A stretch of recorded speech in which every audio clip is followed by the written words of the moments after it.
Hey guys, welcome back to Clownfish TV. This is Kneon. I am here with Geeky Sparkles. Hello. And we're going to talk about Star Wars proper and also Disney Star Wars. And creator George Lucas seems to think there's a difference.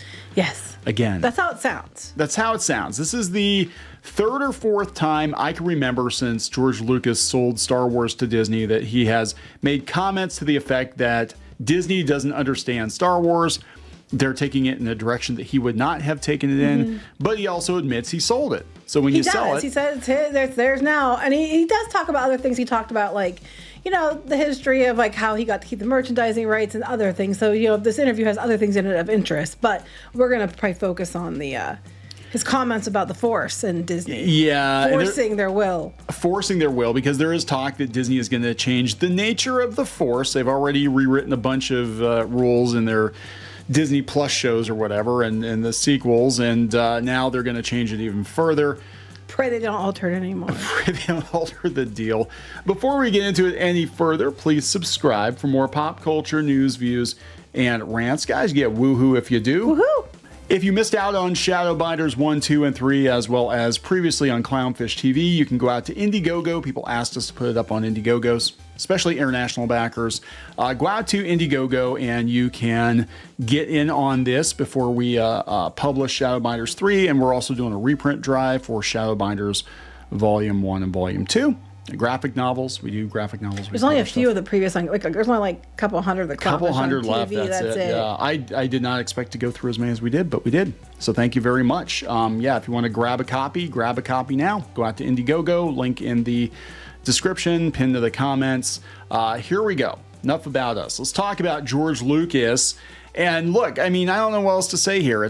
He has said on several occasions this is not his Star Wars, but he sold it to Disney, and they're going to Disney. At least he's not calling them white slavers now. At least he's not calling them white slavers. I think he's had to rein it in a little bit. I think he probably had a conversation with some of Disney's lawyers, or like, hey, when you took the $4 billion that we gave you, we kind of expected you to keep your mouth shut, George. But George Lucas doesnn't keep his mouth shut. He also took the $4 billion because he was basically led to believe that they were going to use his plans. But. Yeah. And Bob Iger was like, yeah, he admitted it. He's like, yeah, we might have misled George a little bit, but we've added this IP to our collection. It's funny to me as the years go on, we're going to talk about another video later, Bob Iger's true colors come out more and more and more and more. Yeah. He's an acquirer of things. So, this was at Cannes Film Festival. Yeah. Apparently he's getting was a Palme d'Or award. So they talked about different things. The original article was on the Hollywood Reporter. Okay. Yeah. There's the original one. So they talked about different things throughout involving Star Wars, like the history and about when he made his prequels and some of the things that happened there. But he goes on to talk about Disney, and he goes on to say this, but you actually have it, don't you? Yeah, I have the clip. Somebody actually put it out on Twitter, so we're gonna listen to this. He basically said, yeah, he knows what Star Wars is, Disney doesn't, but what do I know? I'm just the creator. So we're gonna throw some headphones on and listen to this. So I gotta give a hat tip to Eamon El Dios Galada on Twitter. Here is the clip. To it. The Force. Nobody understood the Force. Nobody, what they do is, and then they started other ones when I sold the company, and they, a lot of those ideas that were in there sort of got lost. But that's the way it is. Wait. You can tell he's not happy. He also is trying very hard to think of what to say.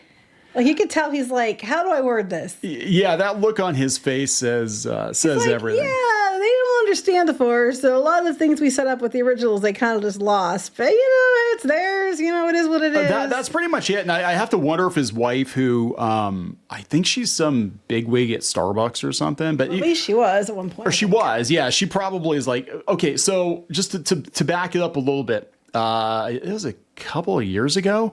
Well, that picture is more than a couple of years ago. No, this picture is this picture's like from the 80s. But a couple of years ago, they were doing, during the pandemic, Lucas and his wife were doing a stream for, I think, a middle school in Harlem or something. But some kid asked him about Finn, and diversity and inclusion and representation. He was basically just like, yeah, it's Disney's Star Wars, kid. That's not my Star Wars. I did my 6 movies, and then he kind of went down this tangent.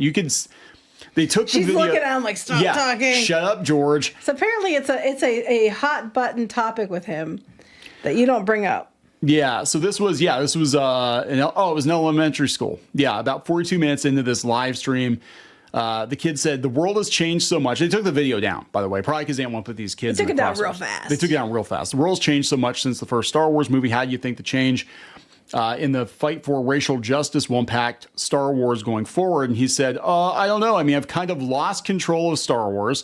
So it's going off in a different path than what I intended. Well, that's basically what he was just said on this other clip, too. Yes. The first 6 are very much mine and my philosophy.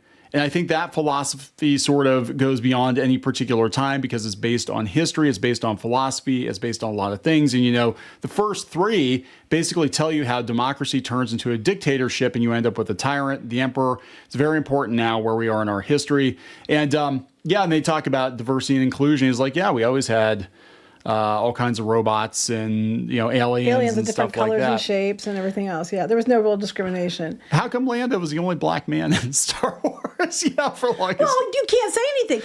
They put in Finn, give him this amazing backstory, make you think he's going to be a Jedi, which should have been a hell of a lot more interesting than Rey, and then they just completely waste him. By the next movie, he's a deserter and he's a coward. Yeah, and he just thanks to Rose Tico wanting to make out with him. He wasn't even allowed to make the ultimate sacrifice for the cause because she wanted him. So here's the thing. People are trying to say that the Filoni-verse is this is George Lucas being kind of the Phantom Menace and directing Star Wars from afar with the Filoni-verse. I don't think so. I don't think so. I've heard Filoni make a lot of comments that sound, and he was hanging out with Rian Johnson. Yeah. So, I mean, he's very up Rian Johnson's ass. So I don't think so. Yeah, I do not believe that is the case. I think George Lucas had a very distinct plan for 7, 8, 9, and they flushed it. And they could have taken the basic story even. We can argue as to whether or not, George Lucas is a good director. His story for the prequels were good. It just, I think he needed some help, maybe fleshing that out a little bit or whatever. But he was very preoccupied with the technology, I think, at the time. Well, the one thing about Star Wars that was great was, we had, I think it was our friend Jason had said this to me before, and he's not wrong. He was like, when you watch the original movies, even the prequels, you always knew you're going to get new creatures and new vehicles. Yeah. And there was going to be really imaginative things, and they really thought about it. But when you got to Disney stuff, it was just, whatever was easy. Yeah, there wasn't really much. I'm sitting here thinking in the Disney sequels, and we had Jakku, which was basically Tatooine. Mm-hmm. And then we had the private, I mean, I hate to say it, but probably the most unique planet in that entire trilogy was Crate, was in The Last Jedi. Because it was this crystal plant with the salt on top of the red rocks. That was visually it was very cool looking, but it was also basically it got lost in a shitty movie. It got lost in a shitty movie, yeah. But because they had the casino planet. Did they have an Endor on the Rise of Skywalker? They did. They did. I didn't watch it. They had actual Endor, and they went back to actual Endor. I didn't watch it because congratulations, Disney. I had watched every movie, even when they had re-releases in the theaters. I was at the theater to see it, every one. Until I got to the Rise of Skywalker, and I still haven't watched it. And I was a lifelong Star Wars fan since I was a child. Bought and sold vintage toys. It was like the first in line at different movies when they opened, because back then you couldn't buy tickets ahead and everything else. But, I actually said, fuck it, and didn't watch The Rise of Skywalker because I was so sick of it after Last Jedi. Oh, Congrats. I still haven't watched it. I've seen clips on YouTube, but yeah, I haven't watched it. I have no desire. I watched The Last Jedi one time. The one thing I will say about The Last Jedi, what's frustrating about it is, it destroyed Luke Skywalker, but I can admit that the cinematography was good. Oh yeah, the cinematography was great. The characters, they ruined Luke. Yeah. They ruined Poe. They ruined Finn. They just, right off the bat, they ruined them. They inserted characters that came out of nowhere and acted like they're supposed to be some higher up character you're supposed to listen to and care about. It was weird. Like J.J. Abrams went to such painstaking, I don't know. I'd say pain. Just they went pain.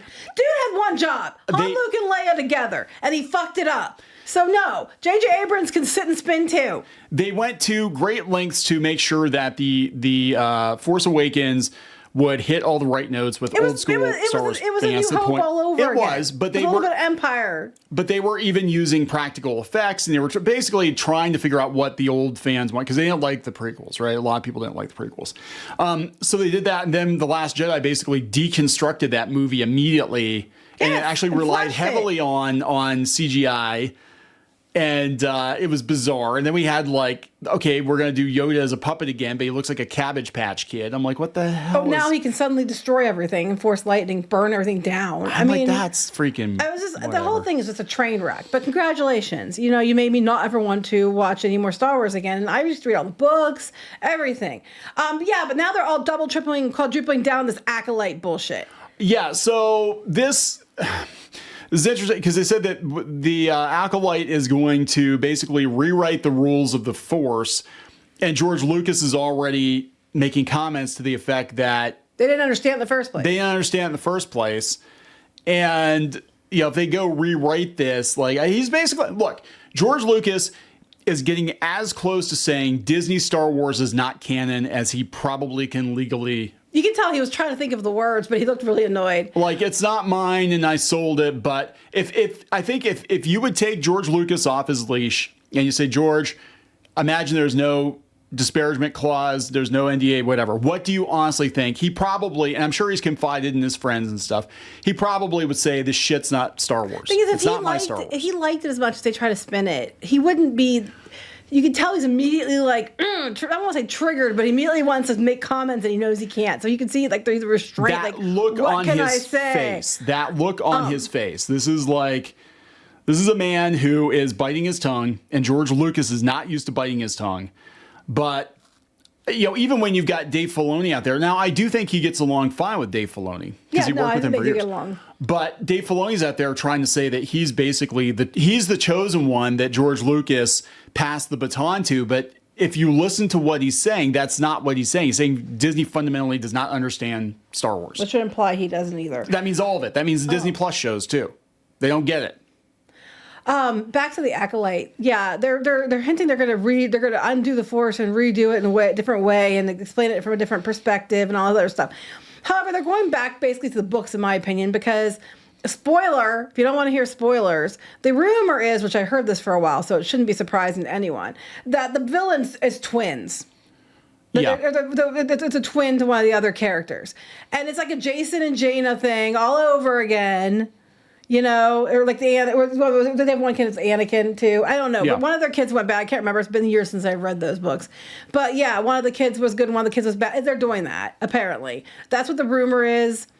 Wow, how creative. They had this rumor before with The Last Jedi, the temple, Luke's Jedi temple or whatever, the first Jedi temple, that they thought that there was a good Jedi and a bad Jedi, and they were siblings, and then one went to the light side, one went to the dark side or whatever. Oh, is that what they're going to do with this? Because it's supposed to be way back in the origin. And they're already retconning crap with the trailer, but Well, here's the thing, because this is Leslie Headland likes all of the movies.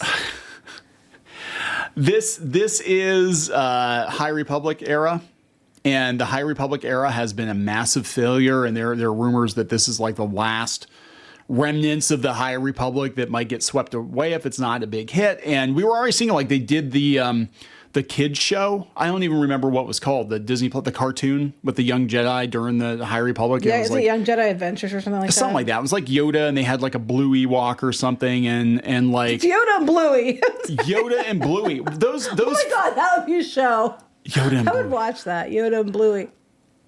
Those toys are on clearance already. They just came out. You can buy the figures for the 2-packs are they're $3. They're $3 on clearance. Well, even the regular figures are $7 or $8 now, and they were $10. The ones that were the cheaper style figures. Yeah, they're just they're not selling. Every time I go to our stores, nothing moves on the shelves. They're all just still there until they clear them out. Then maybe you might get a couple sold, and then you see a lot of the ones people didn't want, like Reva. I was at a Walmart and there was 3 Revas and no one wanted them. Yeah, so, and this goes back to Samba TV. They're just hey, yeah, Gen Z doesn't care about Star Wars. No, but you're the people that do, especially Gen X, You just shit all over him and said, suck it. I mean, my feeling on this is if George Lucas doesn't consider Disney Star Wars, then why should I? Why should I care? I've got 6 movies I can watch. I've got the original Clone Wars series if I want to watch that. Yeah, I don't have any desire to watch Disney Star Wars movies. I don't even want to go. Rogue One maybe, but that's about it. Rogue One was I guess my way of looking at Rogue One, and even I'm gonna be honest, I don't think Solo was the worst thing ever. I expected the absolute worst for it, and it was like, okay, this isn't terrible. But let's just, I mean, it was weird that like everything Han Solo talked about in all the movies happened within 20 minutes. Of, like strange. Every little thing in my life. It's like telling somebody your life story and then realizing that your life story all took place over the course of like a week. Yeah. Like all those stories I told you, it was like 1 week of my life. Valid point. But they're probably figuring like, yeah, we're never going to get a sequel, so make sure you get the Kessel Run in this one too. He meets Chewie, does the Kessel Run, he was a stormtrooper. Yeah, get it all in one movie. It's come off the rails, and he doesn't. I would say that Rogue One was decent Star Wars fan fiction with a good budget. I didn't mind Rogue One. I actually kind of liked Rogue One. But I don't like the Disney Star Wars films. I just don't like them. I'm sorry. I'm not going to say I do. I didn't even like The Force Awakens. A lot of people did, and that's fine. Because I was just like, I already saw this movie. I didn't love it. I was cautiously optimistic because I'm like, okay, well, I want to see where this goes. So maybe they're kind of starting it out like, because they always started, the other 2 trilogies started on Tatooine. Right. So I'm like, okay, maybe they're just going to use Jakku. Then they're going to go in a totally different direction with it. And now it just came off the freaking rails. I didn't even hate the beginning. The first half an hour of it I liked. And then it just went off the rails because then it was like, well, here's Rey and she's the bestest in everything. And I was like, fuck this. I still think. Sorry, Mom. I still think they did Finn dirty. I'm like, it was obviously his movie. It was obviously his movie. The trailers and stuff. And then KK, the Force's female, stepped in. I think Obi-Wan, that's what happened too. I think it was supposed to be Luke, and that's why the script got tossed, and it was like creative differences. Because I would have loved to have seen the movie follow Finn go from like not being a joke, but being like, I was an actual stormtrooper. I actually killed people. I had a guilty conscience. Now I'm going to become a Jedi. But that's okay. He was a janitor. He was the stormtrooper janitor who somehow also went out on missions. So yeah, I know, right? So anyway, I think we're gonna wrap this one up, right? Yeah. Because there's not much else to say. George Lucas does not think Disney Star Wars is Star Wars. They're taking it in a different direction. He said it in a nice way. He was trying to think, but that was seemingly the intention. He said it in the way he could say it without having Disney's lawyers call him up, I think is what happened. So we're gonna wrap it up. Yep. Please subscribe. We'll talk later. Bye.